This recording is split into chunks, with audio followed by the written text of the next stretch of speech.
welcome to the BetSperts Golf Mexico Open betting preview. I'm Ryan Noonan, excited to be joined by the director of all things content related here at BetSperts, Andy Molitor. Andy, what's going on? Ready to head south of the border this week to a Greg Norman place of all places? Yeah, he's in the news lately, so that's kind of a thing. That's fun. But Interesting to be here. Yeah, this was. Oh my God, Ron was beside himself a little bit one night. He's like, I am struggling to find. He's like DMing me on the Slack. He's like, this is a very tough course to dig up info on. He was putting out, you'll talk to him later on the DFS show, but he was like, I'm emailing people trying to figure out who's down there. And he's like, I'm trying to get a hold of, a superintendent down there and just anybody who can give me info. He's like, this is a tough one to really, really dig into. And especially just, the last few weeks. I mean, how much you could write, and people have written books on Augusta, and even just RBC. Like, there's so much info on that, and the TPC course it's obviously widely available. And then we run into this, and it's just like that, just like the one last year. Where do you remember the really rich guys course that they switched the one tournament to? Concession. Yeah, maybe it was that. Yeah, the one where it was just like where Morikawa won. I'm going to have to think on this. Are you talking about when they put one in Vegas at the really Shadow Creek? Like, what are we talking about? It'll come to me. We'll talk our way through it, and I'll think of it. Palmetto, where Higo won? I'm just trying to think. Yeah, Palmetto might have been that too. It was, the Palmetto. That's exactly it. It was like a private course. There was only two members to this course. One of them wasn't alive. And it was like a billionaire's course, and like shit, nobody knows anything on this. So pain in the ass week. Another bad week before a really good stretch. Really, really good stretch coming up, including a major. Yeah, looking forward to it. Obviously, here as well, your favorite golf tout from the Mayo Media Network, Geoff Feinberg. Jeff, how are we doing? I am doing well. I'm doing well. It's draft week, so I'm super excited. It all starts to. Don't want to get excited too early for it. And even the season, like, I could taste it. I want to taste football, but it's still so far away. So I just try to keep myself in check. And, Mexico, there's a lot of jokes you can make about the field. I get so lost in the forest of the golf season that I don't even look at the schedule in this long range format. Like, I really got smacked over the head with how bad of a stretch we were in. I saw people complain, but I'm like, people always complain about everything. No, I really wasn't aware that we would be that light. Even out of the Masters, Andy made some comments. I'm like, what do you mean? It's always the same? No, ain't the same. Ain't the same. So we're here, but that doesn't mean there might not be a betting opportunity to potentially be had. Yeah, we could sprinkle on this board. I think it's better than last week, in my opinion. So most Xander situation ever. And it made me think of Jeff being like, last couple of weeks, we've had some things that maybe smacked us post events to be the obvious play. Right. And again, non-standard event with Xander, who teams up with Cantley, who had been rounding into form, and they go pretty much wire to wire. And we're like, it's another one that smacks you. That was obvious, Jeff. A preeminent Ryder Cup team. Not like two Ryder Cup players, a preeminent Ryder Cup team. That's probably, regardless of what happens with USA Golf and all the exciting new players and combos you can make, if you had to make one guess of who's going to roll out together on day one in Rome, these two guys, even before the Zurich, didn't really think about them.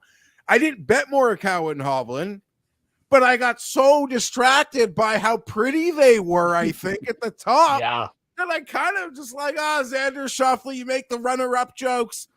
Really, really, saw a lot of guys with just two-man cards that had them, and you're like, God damn it. So my cold streak, I guess, continues. The cold streak that you do season preview content, or, what to know about golf betting. Prepare to go cold. Outright golf betting. It's easy to say. It's not fun when you're in the little swirl of ice at the moment. So I'm trying to just keep it simple for Mexico, and maybe that'll get me out of this one as we head to some of the more fun events coming up. Yeah, well, let's start there because I think this is an interesting week. We could have another thing when we get back here next Tuesday and we have another very obvious winner that punches us in the face. What do we do about this, right? So we have, kind of to Andy's point, we have an event, not an event that's new, but we have a track that's new. This is the first time we've been at this place, and we have a fairly weak card. It kind of feels like a swing season event, except Jon Rahm is here. And he is super short based on some Daniel Berger pulling outs. We could very much be here next week, Geoff, thinking about how in the world do we not just go Jon Rahm? No. Okay. I just mean like I'm seeing books as low as plus 350. It's insane. It's 350. It's like yes, okay, yes, we could be like it's so obvious. How do you put this? We have this debate all the time, how the bet that plays in golf or like in football, the first touchdown, the prop, you get patted on the back. This isn't that. Like, this is plus 350, 4-1 to win a full field event. That implies a win probability of like 20. I did real bad in math, but like anywhere from like 18 to 22%. That's just something like I love Jon Rahm. I think he's here to win. I have no doubts about that. He doesn't have a win on his resume since the US Open. He's seen himself get surpassed for number 1 in the world, number 2 in the world.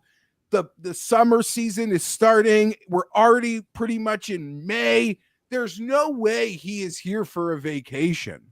Like, he's teeing it up. It's a full PGA purse. He's here to win. No, I don't like that's just as convinced as I am. On that note, I feel really stupid, guys, because I didn't bet DJ, but I propped DJ up for the Heritage thinking like you can't just pivot off DJ. You guys are nuts. I should have been more aware of the wedding. He got married the week out of the Heritage. That was like a major fail.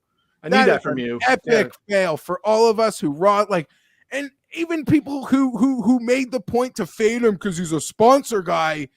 That's fair, but it's not like you had that. Like, you should have told me that too, people. Are you on the gram, Geoff? I'm very limited. The gram is I just don't do the gram. Just people's thoughts.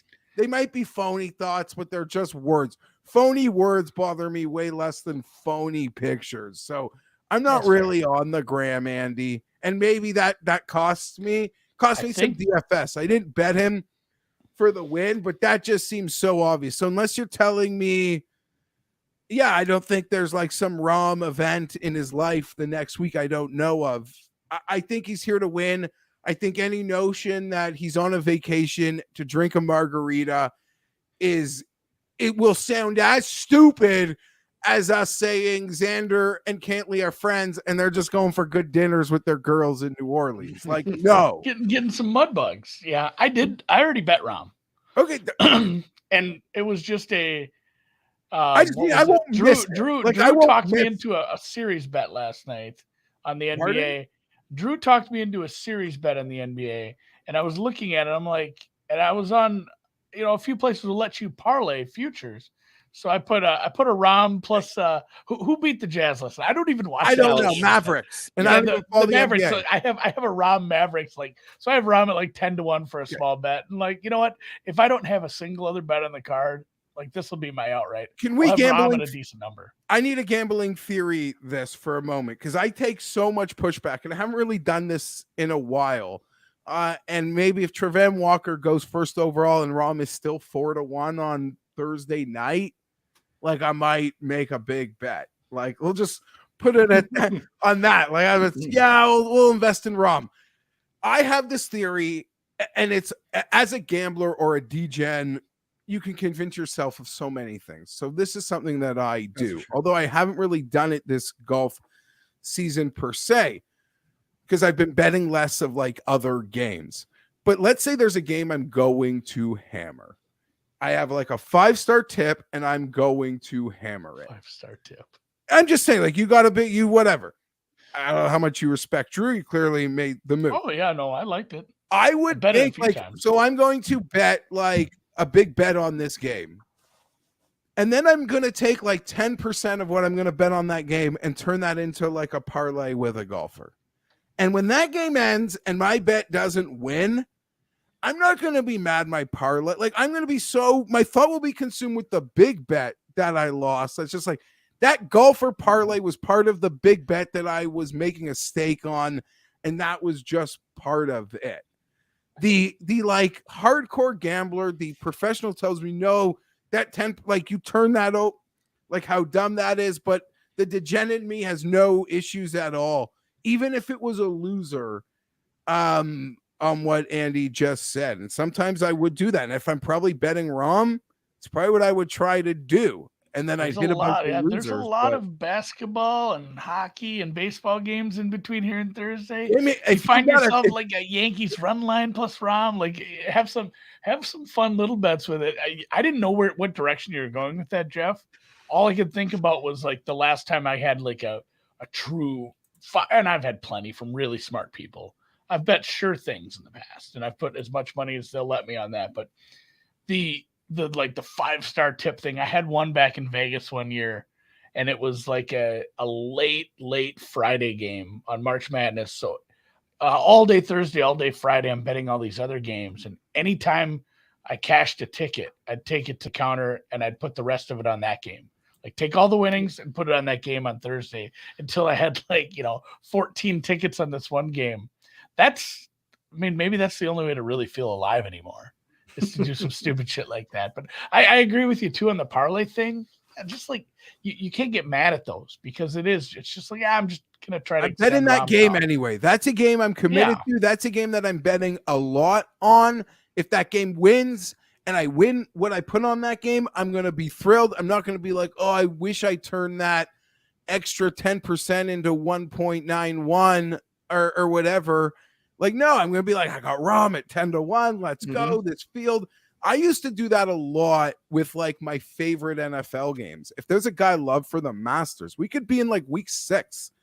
If I loved this NFL game and I was going big on it, be like, oh, we're going to take a little of that. And we're going to put with him to win the Masters. Because when this Sunday ends, if that bet wins, I'm going to be happy. If that bet loses, it just goes into the NFL ledger. It doesn't even register with the golf ledger of my mental midgetry.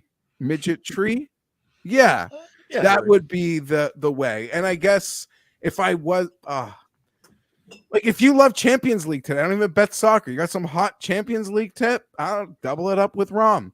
Go for it. Like, I didn't bet him. What would he have to, maybe if he, like, I was also even trying to think, like, what would have to happen on Thursday for him to be even more than like 9-1? Like how far back would he have to be for them to even make it 8 or 9-1? He could tee off after everyone's finished and someone shot a 59 and they'd probably still make it a 7-1. Yeah, it's like plus 750 live. Yeah. And someone in the chat brings up a good Rom and Patty Harrington Champions Tour double. You could do a Rom and a Rom. You take Rom and like 3 or 4 DP outrights and parlay it with that. Try to find yourself, like, I used to do that with tennis, with the men's and women's Wimbledon. Try to just crush a massive one. I've gotten awful close a few times, and that would just be the end of a Bovada account. But there's not that many places that let you parlay futures outside of, the legal books now let you kind of parlay anything you want. Like, have at it, which honestly is smart. Like, just whatever. We'll give you the odds. We'll give you parlay what you want, but I'm over here jamming up iterations of top 32 picks on Thursday nights. Trying to get as many round robin options that make sense to me, that don't have me, over my skis anywhere. I'd love to throw a Rom on one of them, but I don't think I can. So if Rom wins, though, like, I'll give Andy like props, but I'm not gonna like feel like I missed it. Like, you can't. It's like you're saying, it's 4-1. I don't want to I'm not gonna feel like I missed the number and envious of people that hit it. I was hardly even though it was so obvious. Even the guys that won last week, I was like, okay, like, I wish I had the 10-1. I can't, like, I'm not gonna like lose sleep over missing it. Would love to have gotten it. So I don't think I could be there this week when Rom wins at like 455. 5-1. Maybe a book out there will give you a boost, but I actually suspect they're taking pretty fair action. I'm curious to see when we get some of those stats from like a Jeff Sherman, like how much, the people have actually decided to back him. And I believe they are. Yeah, it's such a short number. I think we joked about it too a couple of weeks ago. You can't even share this socially if you win, Andy. Like like everyone, It's one of those things where people will be like, "Oh yeah, great, you picked Rahm at 4-1 in this crap field." Like you don't get any. And even if you show off your parlay, they'll be like, "How many losing parlays you're making at that one, Andy?" Pretty much. It's again, I've had that. I actually had so much action. Like I took a bit more because I did it publicly on Twitter for season-long head-to-head wins. Morikawa versus Rahm. I backed Rahm. So I have enough stake in that him getting this would actually make me quite like a very good financial step forward. It would feel really cheesy, because we had the rule in the bets like the team win won't count, which I felt to stipulate because Rahm would always play the team event, and then this year it ends up being Morikawa in the team event as the super team. What have you. So I could find some like future end financial reward to Rahm winning. And I'm just a big fan of his. I don't like seeing him ranked. Like, I shouldn't say that, but I still believe his former world ranking is very fair. Put it that way. I totally agree. Yeah. It does just feel like you'll know right away. Like if he's flushing it, putts are dropping, it's like, oh, I'm going to go win this tournament. If it's a so-so first round, it's like, I'm going to go to the beach on Saturday. Like there's a decision to be made. Andy Lack had a tweet that showed how Rahm is played in like the horrible fields. It's not a great result. No. Like to that note, recording stuff early on Monday morning, Berger kind of had my attention because of how the Pebble Beach win in one of the worst fields we've seen. The Honda performance this year in what was at the time the butt of the jokes of the field season. So he's shown an ability that like he'll do that. Rahm, that doesn't mean the number's wrong. He doesn't have that. But I still believe he's there to win. Like absolutely. I wonder if it doesn't move the needle for some guys. Like, oh yeah, like going just shot for shot with Cameron Tringali down the stretch here is just really pumps up a guy like John Rahm. It's won big tournaments. Maybe there is something to be said for I mean, you're right. He hasn't played in shit fields. He hasn't played all that well. AD brings it up in the chat. He was better than 4-1 at Fortinet and Andalusia. Got cut on both.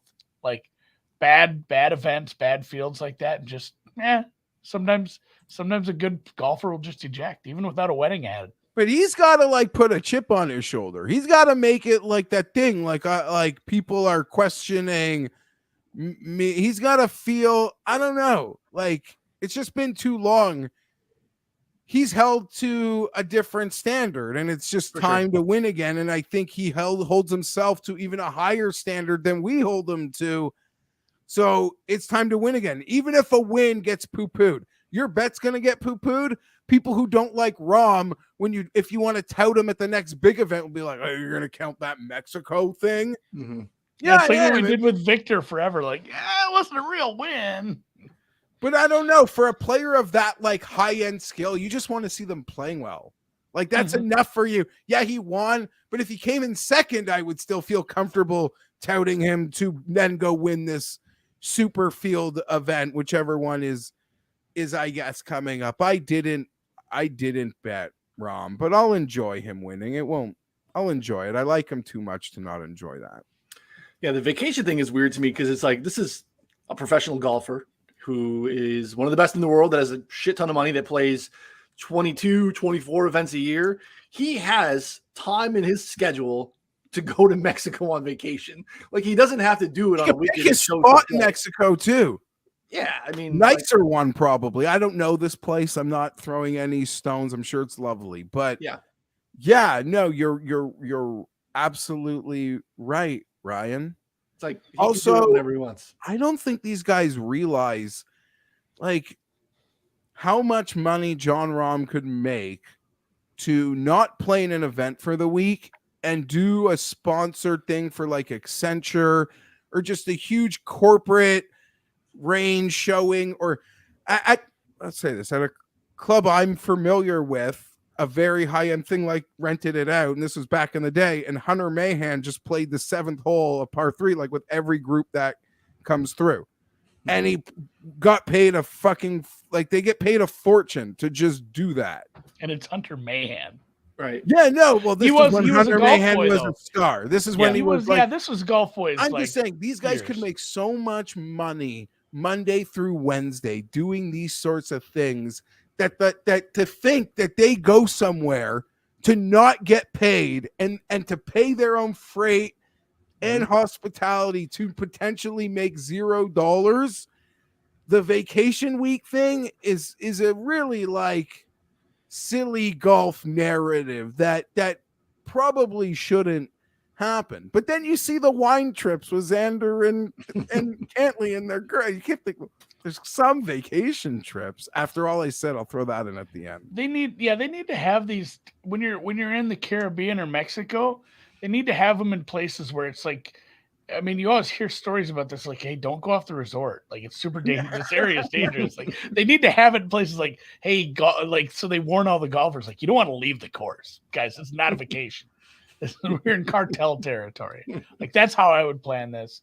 It makes me kind of segue over to the course. I read Ron's preview, obviously, because I mean, it's just part of my life, just reading Ron's preview. And then I looked at some other ones just because this is one of the, like I said, one of those weeks where I couldn't figure out much of this course. And this course seems like it might get embarrassed. Like they said, it is set up not like, there are golf trips people take and say, I'm going to play a tough course somewhere and it's going to be challenging because I'm a 6. So this is a course that was set up for like 15, 20s. Like this is an absolute come down and have some fun at a really easy course in Mexico. And they lengthened half the holes. They put in some more bunkers. They turned a couple 4s into 5s, but still the general consensus. Yeah. The other way around. Yeah. The general consensus is like this course could just get thunderfucked by, anyone with a decent game right now. And then you bring in someone who his ceiling is the best golfer in the world, the US Open winner. And like, I just worry that Rahm shoots like 30 under and it is another week where at least we have the draft. No, Rahm, well then see, that's a concern. Like to just talk the negatives, it's not hard. I mean, the number is short and the form isn't as where you want it for that number. But he has also shown an ability where if it turns into what you're saying, Andy, and it becomes a fucking putting contest or everyone's just able to make shots and who's going to hit the most 14 footers. That's not like that doesn't play into Rahm. Now you're betting Rahm, you're betting him that he's can win with his B game, like his B- game probably gets him to Sunday in a final situation to win. So there are many outs, but like the harder the course usually sets up, like you know what I'm trying to say? Like I totally agree. When the course is hard, it sort of accentuates how good Rahm is. When it's like this, it just can get him frustrated if he's seeing birdie parties and he feels like a 14-footer should have gone in for him. Yeah, I agree. I would like it more for Rahm if it was a harder track that we're familiar with. Like if, especially a debut place like this too, I get the narrative of like, they want to set it up. They want you to come back. They want it to be friendly for these guys to make this choice next year when filling out their schedule. And if it isn't windy, which again is one of these defenses of coastal courses, if wind is not an issue here, we very much could get into a, especially early in the week, birdie fest before they start to maybe try to get cute with pins and stuff like that. Did you read J-Maz's little tweet thread? I did not. So he played this course. Okay. He kind of tweeted about it and he said like, and he's not scratch, but he's pretty good especially by midsummer when he's played a few rounds. He's a good golfer. And he basically said, like, this is not a good course. Like it's going to be, no matter what they do, that it's going to be hard to make this a difficult course for even a field like this. And he said the wind could, there's holes where if the wind really kicked up, it could pose some problems, but there's a bunch that's just like, it's like a headwind. Like, yeah, you're just gonna take a club and hit it a little harder here and there. And there's not a lot of nasty crosswinds into water and stuff. So I don't know. Like, I think if we do see any of the defense, it has to be like, we need like 30-mile-an-hour gusts one day to keep some of the scoring down here. Yeah. All right, Geoff. Fairways looks huge. Yeah. So Rahm aside, how do we typically, I guess we've had a few of these in the COVID years and with things getting moved around and, new courses being brought in for whatever reason. What's your approach in these weeks? Because I think it's challenging. We have limited, obviously limited time out there. Rounds were kind of going on hearsay. Do you pick like a golfer archetype and kind of build a card around a certain skill set? Do you try to, kind of diversify and say, hey, since we don't know what's going to work here, I want to kind of pick guys in each of the buckets where it's like, okay, I think, a bomber and a guy that's great with long irons and a guy that's short game is a wizard. Like I'm kind of covering it all. Or do you go all in with like, hey, this place seems like it's long for a par 71. Andy mentioned we have like, you can park multiple cars on the fairway here. It doesn't seem like there's like really penal rough. So is this like just I'm going to build a card around bombers? How do you kind of approach these unknowns? We've had a few in the last years. Yeah, so I guess they're all like you have to take each situation individually. Rahm's presence is a layer to this one that also has to be a highly considered variable. But like a lot of people, I can't like going to new places creates an unknown that I don't like. And I like it's not even for the same reason that the like hardened data guys like who just want their data, they want their course history. I take it more to like even the eye test of it in the very like simple aspect of archetype. Show me that list of the last 5-6 winners. Like what sort of player has won here? Is this a player where you could sort of go all over the board, or is this the type of place that awards, would have a heritage type winning history archetype, winning score? Because in deciding who's going to win, we play these games in our head, and there are certain golfers I believe can get to certain scores and certain golfers that can't get to certain scores. And if it's consistently in one pocket of a score, that can highlight or accentuate other, golfers who are more of like the grinder type on a grinder course. So there are a lot of total unknowns, and without naming names in this moment, I've made 4 bets, and it kind of, the unknowns are, I do think good players win golf tournaments. So that's just the simple way out. Going farther down the board, it's players that, you feel like could bring some win equity on a course that can suit them. And then sort of staying in that, like in front of 100 range. It's like, okay, I get that there might be players in the hundreds that have the same win equity, 0 as this player, but I believe this player has a ceiling and maybe I can take advantage of it. It's a player whose upside I know. Well, that player, like, I don't know who's 120. Like I know what Chez Reavie is capable of. Like I just do. There are players like your Sahis or your Rileys where you're like, I don't know exactly what they're capable of. And part of me thinks they're capable of a lot. So I'm potentially willing to pay like 70, 80 to 1 for the unknown aspect and a belief in a ceiling. So that was probably a long way around of answering that question. No, that totally makes sense. I mean, like you said, they're unknown. Might as well layer in the unknown from like a high upside younger guy that we think maybe has a profile or a pedigree to get to these places where they're ascending players. There's kind of the 2 bets that I made so far. I want to add some more. There's some guys that I like, so I would love some confirmation bias from you gentlemen this morning. Andy, are you going to be Rahm and done? Or is there anyone else that's jumped out at you, or are you going to take some shots down the board? Yeah, I don't want to get a huge card, but there are some shots. I wish Aaron Wise's number were bigger. He's played well enough now to probably deserve this kind of number where he's at. Doug Gim, better than 50.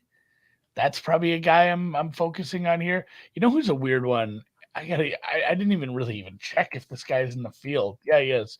250 to 1. I'm not betting him at 250 to 1, but there'll be some top 20, 40 stuff. Bryce Garnett has played well in a bunch of these off tour, alt tour, Paspalum, Puerto Rico, all those kind of places. Like, he has a bunch of like really nice finishes in Paspalum events, I guess, if you want to call them that. And I don't think he wins even in this field, but he's a guy I have kind of piqued my interest. I want to figure out why. I don't think he's all that good at anything. He's missed the last 2 cuts. His best finish that wasn't at somewhere like that was 27th at the Valspar. But again, 7th at Puerto Rico. Like, you get him in these tropical events, he plays well. Doug Gim, I'm not sure why I love him so much. I think I just kind of looked, I'm like, hey, who can score here? If it's going to be an easy course, I kind of filtered. I'm like, I'm going to take a look at some data I have on easy courses, easy fields, and look at like who has done well in those. And then just throw in some basics like, tee to green, who's ball striking well, who's hitting approach shots well, who's finding greens, and who's scoring on par 5s. Doug Gim checks a lot of boxes. It's not like he's low. He's an 8,900 guy on DraftKings. He's probably going to find some lineups there for me as well. But 55, somewhere in that range, I think there's a few guys that I'm going to hit, and maybe Howell and Gim. And gosh, that might be it. I can't bet on Kevin Streelman and feel good about life. Well, you could. Getting maybe a little lower. Aaron Rye. Aaron Rye's another guy that's kind of popping for me. He's a guy who could score here. So there'll be some people in that 30 to 80 range. Or what's Jeff's range? 30 to 70? That range, like we call it realistic range. And yeah, you get good enough players. Guys, The thing is, like this week with those, I've almost written off 30 to 50. And congratulations to any of those players. I'm just not willing to pay the price.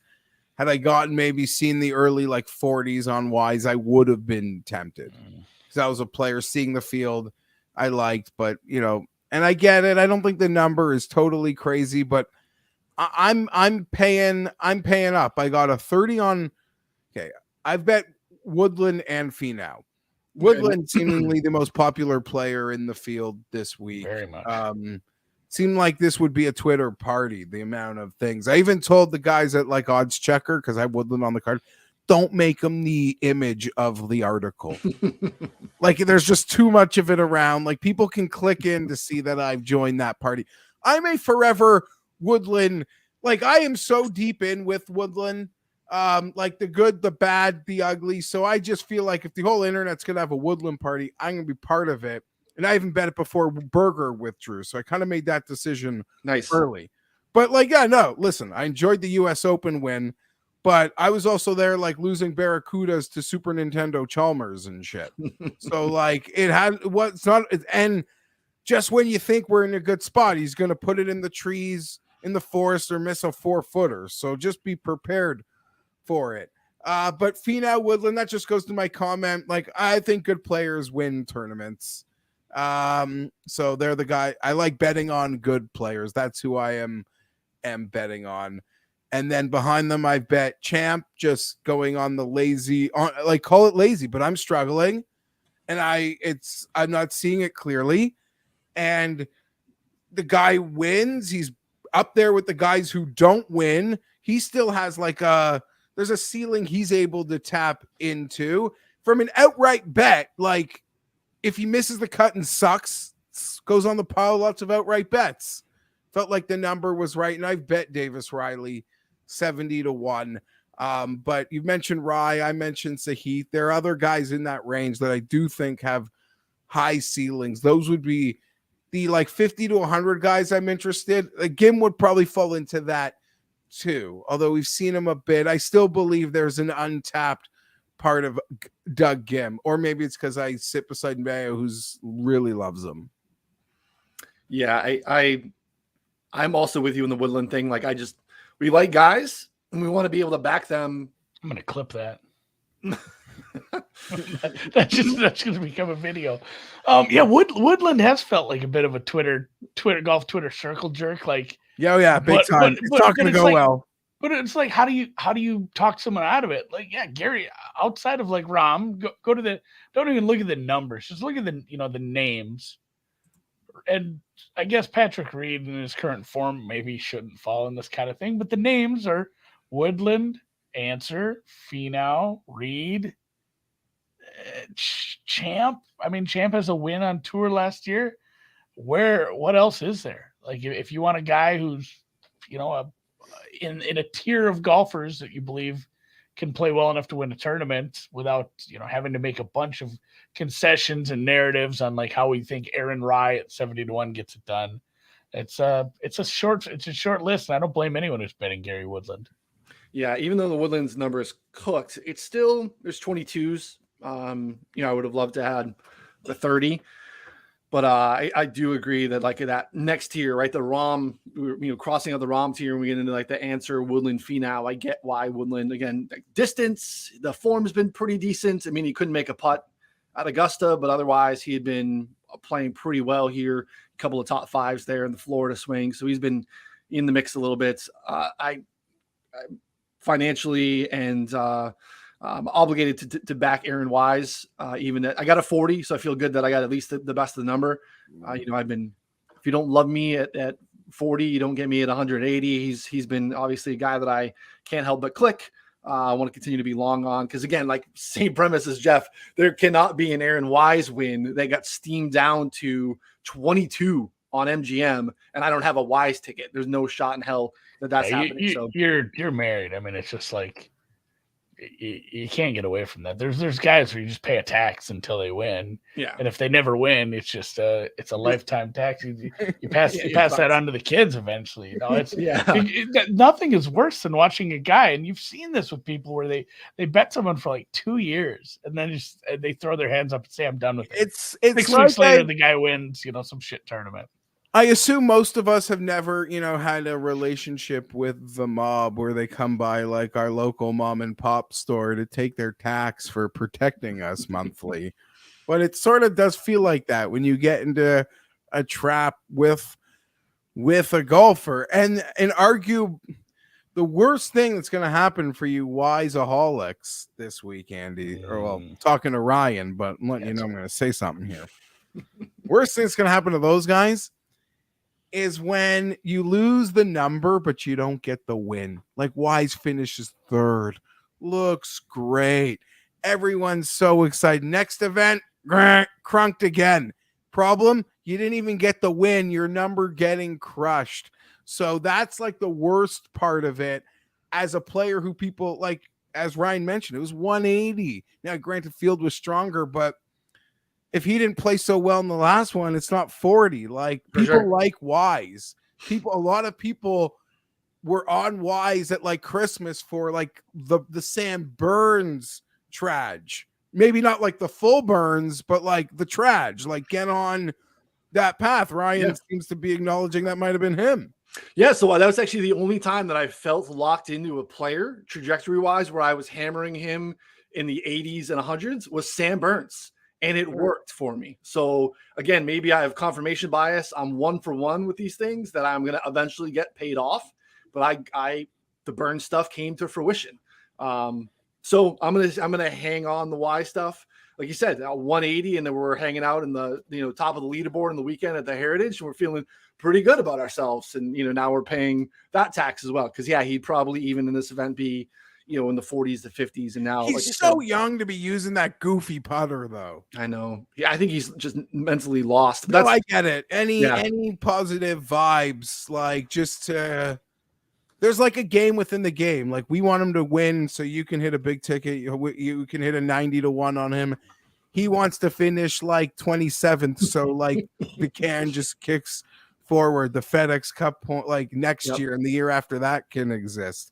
Sometimes we're not saying he doesn't want to win, but we have to acknowledge these guys are playing very, very different different games. You know, when they finish fourth, it's not like they just missed. Like beat 144 guys this week and got paid more than 144 and got more points than 144.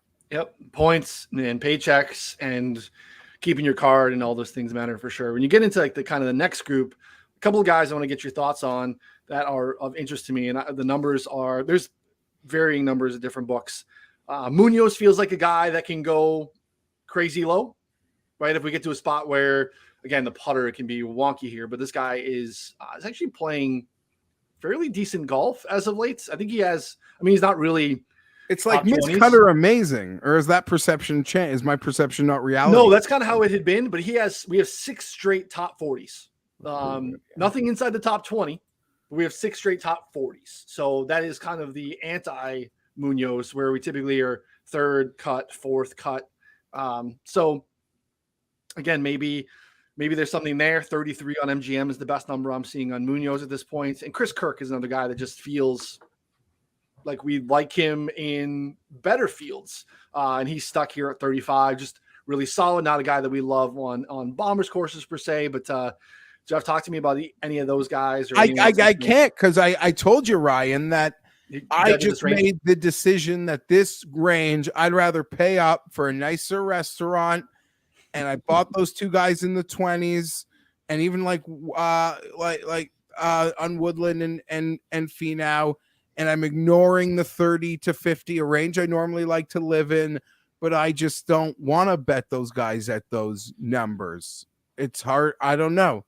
We have to like talk ourselves into things, and I wouldn't be shocked if any of them win. But you also see like Cameron Tringali as low as 22 on DraftKings, and you chuckle.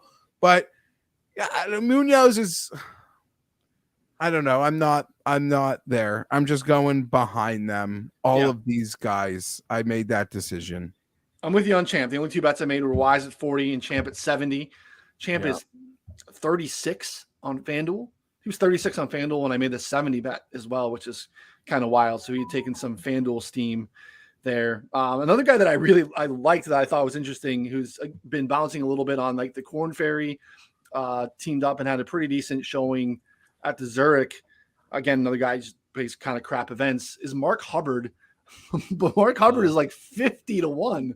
I was thinking I was going to get a Hubbard at like 90 or 100. I can't do Hubbard at 50, but he'll probably find a finishing position bets. But I don't know what else to do down here in the low range. Andy, anything else you got down here? It's going to be a lot of passing for me. Like, once I get down there, I have a little bit of love for Carlos Ortiz. Mostly I've been looking at the markets today. Here's one, and riddle me this. Windham Clark. And I'm gonna pull, I have FanDuel up now too. So I know, but people are talking him up. I've had a few interactions this week where Windham Clark is 100 to 1 at DraftKings. If you want to listen to the Windham Clark, news and bet him, he's 100 to 1. He is 35 to 1 at BetCris right now. He is off the board at BetOnline. He's been locked since they opened, apparently. Like, what is the fascination with Windham Clark? I don't have him as a terrible. Yeah, he's like and that's what I'm saying. Like, are people just saying like we need bombers here? It's a longer course, but man, I'm really still stuck on guys who have a decent second shot, because I think anyone's going to hit it fine here. Yeah. I'd take 3 Russell Knoxes for I bet Windham Clark at Russell Knox has been pretty consistent. Like, you want to talk about consistent? His finishes have been quite that. He doesn't hit it the farthest, but if you want to trust guys with the longer irons, he's been pretty accurate. 3rd in strokes gained approach in this field over the last 50 rounds. He's been pretty consistently good. Can't make a putt. But again, if he's field average there and he's just kind of striping it off the fairway, then you're probably in the mix. Yeah, that's the other part of it, Ryan. If we've been here before and I'd seen a bunch of 24 unders having to win, like, I don't know that Russell Knox is going to make 28 putts this week, or like, that's a lot of putts. Like, that's a lot of putts for a guy that doesn't make putts. for a putt. Yeah, that's the other part of it. Yeah, I get it. This is the unknown. This is kind of why I wanted to get the thought around the approach of how to build the card, because I think that there's something to that, and maybe that's more of a DFS thought, but I feel like that makes sense in the building a betting card too, because you just you want to have, if you're right, you're rewarded for being right. You're going to have one of these guys in that bucket versus kind of diversifying and spreading it out and getting guys that have different styles of games. Chat's mentioning Bramlett, same thing, right? Just an absolute bomber. It's why we were on Bramlett last week with the ice cream narrative. That didn't pay off for us.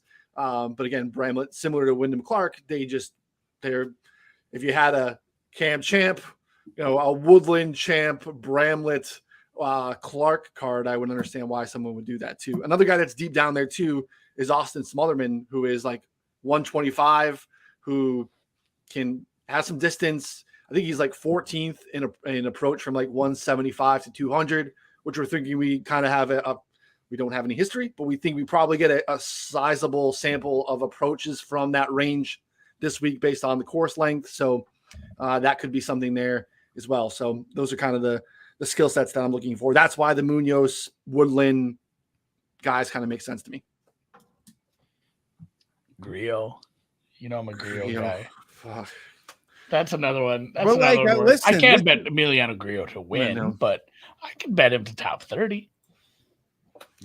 But also, this is the type of event, like, if you're just a fan, like, if you have any belief in a really shitty player, like, how do you not try to think Rahm doesn't just doesn't have it? Now he's got to go battle that top of the field if he's playing well. Like, this is the week. Yeah, I'm trying to think of like who my Aaron Wise is. It was Daniel Berger for a long time. Like, finally he cashed his chips in. Now he's his price is what it is. Maybe my Aaron Wise is Russell Knox. I've had him in a lot of, like, I don't think I've bet him outright much, but man, that guy finds himself in matchups left and right for me. I bet a lot of Knox props. I'm a sucker. Pat makes fun of me because I bring him up a lot, but it's mainly like he's in my head, and in the end, I don't really bet him outright. He does find his way onto prop cards. Although I think all through that like run of Pebble and Amex, like those types of courses, I was betting him at like 100-1, thinking, but yeah. Again, he's always going to pop because the approach game's so solid, right? So like he's going to put himself in position to score. It's just a matter of if he can have one of those weeks where maybe it gets hot, or even, like I said, if he's field average, you're probably in the mix here. So he's a little lower in like birdies gain, scoring gain, par 5 gain, but like you said, he is tee to green god, and he's right up there, greens and regulation, like opportunities gained. If he scores, he's gonna like, and that's maybe where I'm wrong in what I just said. I shouldn't bet him top 30. I should bet him to win or top 5, like, because he's if he doesn't putt well, he's just going to be in the middle of the field. If he doesn't score on those opportunities, he's going to be, because everyone's going to score. But if he does putt well, like, he's going to have so many opportunities that he's probably going to be right there. So he's probably super high ceiling, real low floor kind of guy, where maybe he's a top 10 bet. Actually, get a big ass price on Russell Knox. Okay, put it on the card. Russell Knox top 10. I'm going to go find a price on that. Here we go. I'll get you. The other guy that I wanted to mention is kind of another. I got off of him during the Burns train, but again, was very similar profile at the time. Was bomb and putts, and it kind of hasn't been. The putting's been wonky, but he's been playing decent of late. Patrick Rogers. Yeah, I know, right? T21 last week at Zurich.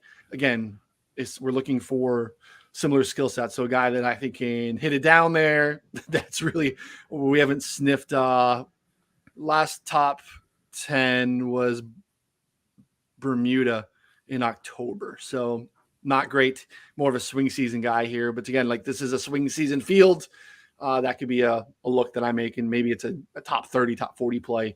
Probably not an outright play. But again, this is a discrepancy in the market. He's 150 on DraftKings. He's 65 on FanDuel, so they're getting some steam there, which is. And in the chat here, I'm going to be on this my fellow Canadian Smotherman. Yeah. A lot of people, I'm buying what I'm being sold on him this week, and as it being mentioned in the chat, how great he has been in some key areas. I'm seeing that like from 150 to like 70 to 1 across the board. But Smotherman over 100 to 1 seems to be the long shot du jour, and I'll be joining that one. That is a lot of Timbits. Yeah, We catch that Smotherman. I don't mind it. He's a guy that's popped up too. Yeah, it feels like there's like 20 of these where it's like, hey, here's a guy that I kind of like, and it's like, and then you get it. I can't bet him outright though. Yeah, and eventually it's like once I've done that 10 times, is that my card then? Is it just a whole bunch of finishing positions or a whole bunch of, maybe fading, maybe an answer missed the cut, some of those top players to miss the cut. It's just a wonky event where I'm betting on high variance garbage results, and we'll see what we go from there. But I think some of those guys like Doug Gimmon's just making the card, whatever. Doug Gimmon, Russell Knox just made the card. We're just got to hunt down the best of the numbers. I'm not taking a 50 on Doug Gim. We're gonna do better than that. Well, I got you a Russell Knox 6-1 on DraftKings as a top 10 is your best look for that I'm seeing. Doug Gim 60 on Tipico, which I don't think you have. It's from Austria, man. Yeah. They have it on the East Coast. Tipico's East Coast. It's in New Jersey. Yeah. Yeah, but it's an Austrian book. Like it was a weird deal that they came across. Yeah. I asked Suma about it. He's like, yeah, we have that in Germany. He's like, why are they breaking into Jersey? But Tipico, huh? Maybe I'll see if they have in Iowa. And Ryan, before we get out, who are the Chargers drafting at 17? Man, so I don't think they're going to be left with a corner. I think that we had some intel that they were very high on a corner because they don't love Michael Davis. Yeah, no, this is last. That the word is Michael Davis has one more year left. Corner seems to be getting some steam, but I think it's offensive lineman. I think it's a lineman. I don't think McDuffie's there too because the way that we're seeing the trends with Sauce and Stingley, I think McDuffie's working his way up. I don't think he gets past maybe 12 at Minnesota or 15 at Philly. No. So I don't know, a Penning or Davis, but if both of them are gone, it creates a bit of a doomsday scenario for me, Ryan. So a guy that people either seem to love or could fall a little bit is like you can see Charles Cross go 5th to the Giants. That would be I great. could see a scenario where Charles Cross falls. They could like Cross so much they trade up to go get him if he falls a bit. Yeah.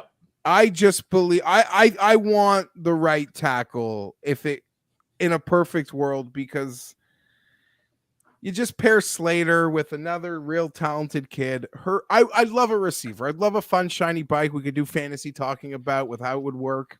Fun, shiny bike. But Herbert will, with time, Herbert will make stars out of receivers. I think Josh Palmer's good too. I think Palmer could be fine. Yeah, I like Palmer, his hands. Yeah. So I don't know. I think, but corner, I didn't think that really early in the process, but I've been seeing it a lot. Yeah. You can see that Dax Hill, the kid from Michigan, if they see him as a guy that could play corner or slot corner for them, again, slot's not much of a need, but I don't know. I think one of the linemen are there, whether it's Penning, Cross, or the Tyler Smith kid is kind of, I think, rising up a lot of people. And is there any way Jordan Davis is there? I was just going to say, it's one of those weird fits where it's like, man, do we need to add more to that? No, we do. But it would. How fun would that be for that kid? Like, these are my ends. Like, this is what I get to cover. Like, that's like defensive rookie of the year numbers because for sure. I got these two guys. And Staley loved that big athletic, super athletic. Staley would work that. So that would be perfect because then you could do what he wanted to do last year, which was ignore the run. But theoretically, you have a guy up front that can actually do the work that he doesn't want to do schematically. He could be kind of that cog. But again, Daniel Jeremiah is super plugged into the Ravens, and he said pretty adamantly the Ravens are the preeminent one right now to take him. If the Ravens miss on him, I'd grab him. Yeah, they love that player. I mean, they even love that player when they're the fat slob. Like they drafted the Cody, felt like even if he like they just that there's not a more quintessential Ravens D tackle. Like if they don't have a D tackle, it's almost more like it's almost more Ravens than like needing a linebacker to like really like at their bones is about having that D tackle in Baltimore always. Yeah, you just that what's the name? Oh, Campbell. I mean, Calais Campbell, like he's such a perfect Raven too. So I think that they want that guy too. And, Jeremiah is tied in there and feels like that's kind of, he doesn't make it past 14. I mean, he can end up in Minnesota or Houston just before, but they kind of feel like 14 is kind of Davis's last spot. So like you said, they can move up. But they probably have to move up to get one of the receivers. I'm starting to worry about the doomsday. Well, then they trade back, but then you don't get what you anyhow. Whatever. I really, really think it's Zion Johnson or Trevor Penning. Like you're getting an offensive lineman. I think that's what you do. If McDuffie falls a bunch, if you end up with your other Jordan Davis falling a bunch, maybe you make a decision there. Snap, but I mean the favorites offensive lineman. If they don't draft a right tackle, then I'm all like the fan in me is like I hope they have a contract with Riley Reif worked out because they need a right tackle. Like it's actually a real need. Yeah, that's the problem with the Zion Johnson is because that kind of more of a guard. There's a few of those like Kenyon Green that are down there that are more guards than tackles. So that's why I think if Penning doesn't go to Seattle, I think Penning can fall. And I think Tyler Smith is a guy that apparently the Saints love a bunch, who's also Saints have two in that same range around the Chargers. I think Tyler Smith is an ascending player out of Tulsa. So I'm just going to bet. I'm going to bet D lineman. You can go. I got Chargers first position player drafted. Like everything else beyond it's offensive lineman, defensive lineman, cornerback, and then maybe wide receiver. Everything else is off the board. If it comes to them, and because everyone could have their own receiver rankings, and their favorite receiver is sitting there, then I think it's very much in play. But I don't think they go. Hopefully, they can just stick to their board and it's O-line or D-line. But receiver's a luxury pick. I don't know how people might overrate how much of a luxury situation we are in if they watch the Storm Norton versus Max Crosby in the game versus the Raiders that decided who goes to the playoffs. What a good name. All right. Well, Geoff is all in on the plus 430 for the Chargers to take a wide receiver as their first pick. Over at FanDuel, where we have a special right now.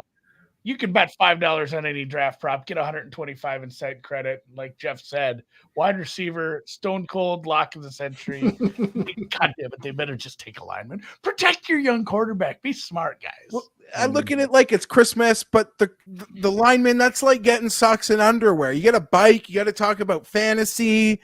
Like the receiver, you got to think you got to play with this cool new toy. Herbert can. But yeah, no, I need socks and underwear. Never hurt. It's linemen are socks and underwear. Sort of makes me a homemade sweater from your grandma. Like that's what the lineman is. Like this is gonna be awful warm and this will be useful, but fuck, I hate this. Yeah, and you never like new socks and underwear. Well, you appreciate them, but you never like when they count as like a present. Like that's not a present. And Margaret. Like that shouldn't count like a present. But you also had Justin Herbert. That's like your dad left you and hasn't been around for the past 5 Christmases, came back, gave you Justin Herbert, and you're not going to see him again for another decade. So you need to get. I'm not complaining. I gave up underwear when the pandemic started. Like you protect her. Just protect Herbert. He makes the stars. Everyone on the Chargers gets to be a fantasy star if Justin Herbert is protected. So that's why I think that's what they got to do. But it's just receiver du jour. Because you're like, we pay Williams and Keenan $20 million a year. You can get a guy who can do $18 million in production if he's good as a rookie. Yep. That's the problem is I think the really good guys, like that first tier is gone before 17. So then like you get into like the Treylon Burks, like Burks feels like Mike Williams. Like, Mike Williams. a couple highly respected people have Burks to the Chargers. I mean, I like him, but again, that's a reach. I he feel like feels they redundant. could trade back and get that. Yeah, I think he's going to go in that range. I mean, he could go in that range. Schrager, I'm pretty sure, has him to the Chargers, and I won't let you know where he's going in my official mock, because my official mock is not quite out yet, but it is not that early, not that early at all. I wish the draft was tonight, boys. I wish it was tonight. I know, me too. I have him going to Green Bay. Yeah, I had him in Green Bay in the first one. I think maybe Dallas. I don't think Jerry lets him get by 24. Jerry's a wild card. That's where whatever Dallas is. That's where my draft stops being accurate. Like, oh, they did this. Like, we're done. Dallas and the Raiders are just mock draft ruiners. Like, oh, it was running so good until Jerry got his hands in this fucking draft. So, well, let's sum up quick. Did you bet any? Are you doing the Chick Hearn? I was wrapping it up. I bet Wise at 40 and Champ at 70. I have to get in, I think, on Woodland for the communal win because he's also just one of my guys. I might take a stab deep down the board, and I'm probably going to do Woodland instead of messing with like the Kirk Munoz. And maybe save them for some props instead. But I don't know if I'm going to take that stab deep down the board with a Clark I like Kevin Chappell was going to be a guy for me, and then he withdrew because he's been playing decent and can hit it pretty far. So yeah, might just be a 3-man card with Woodland, Wise, and Champ. Gil 60-ish, Smalley 80, 90, and maybe I'll ride Smotherman with Geoff at like 110, 120. Otherwise, it might just be matchups maybe. So I bet Woodland, I bet Finau, I bet Champ, I bet Riley, and I'm going to bet Smotherman. All right, communal Smotherman too. Let me see where we got our best. He's definitely I have him on my list. He's actually behind Woodland on my list. I like him quite a bit. Let's see if we can get a good Smotherman number for the people. MGM has 125. That's where I played it. That's where I'm going to be playing it. That's pretty solid. Yeah. Remember when we were betting Hank Lebioda all the time? He was hot for like it is like month. Yeah, his month. Yeah, he was silly like that. Hammer and Hank, never again. Svensson, probably another time I bet him top 20 again. I'll ride the Canadians. Yeah, where's Pendrith? We need Pendrith back. He's been great for this place too. Hits in the mile. Irons have been pretty decent. I don't know. We haven't seen him in a little bit. So, all right, gentlemen, that wraps us up for Mexico and the NFL draft takes at the end for the Chargers. So, I think they go offensive lineman because I don't think they're going to be able to get the corners or receivers that they would consider. Duffy is a Viking. We'll see him up here in Minneapolis. Yep. Thanks, Geoff. Thanks, Ryan. Thanks for hanging out with us. Catch you later today for some DFS talk.